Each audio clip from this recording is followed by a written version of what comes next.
தொகுதியில் வெற்றி பெற்ற பிறகு முதல் முறையாக இந்த பயணத்தை தமிழக முதலமைச்சர் மேற்கொண்டிருக்கின்றார். பெரம்பூர் தொகுதியினுடைய சட்டமன்ற உறுப்பினர் அலுவலகத்தை திறந்து வைக்கின்றார். அது மட்டுமல்லாமல் பல்வேறு நலத்திட்ட உதவிகளையும் இன்னும் சற்று நேரத்திலே முதலமைச்சர் வழங்குகின்றார்.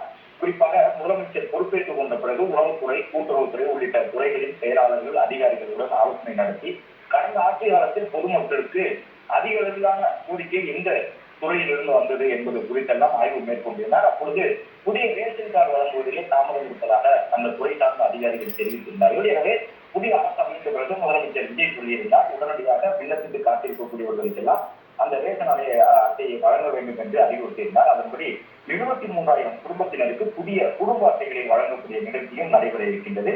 அதன் அடையாளமாக ஒரு சிலருக்கு இன்றைக்கு பெரம்பூர் சட்டப்பேரவை தொகுதியிலே பயனாளர்களாக அடையாளம் காணப்பட்டவர்களுக்கு குடும்ப அட்டைகளை முதலமைச்சர் வழங்க இருக்கின்றார். இது மட்டுமல்லாமல் மேலும் முதலமைச்சர் பொறுப்பேற்றுக் கொண்ட பிறகு இனி வரக்கூடிய காலங்களில் வாங்கக்கூடிய அனைத்து பேருந்து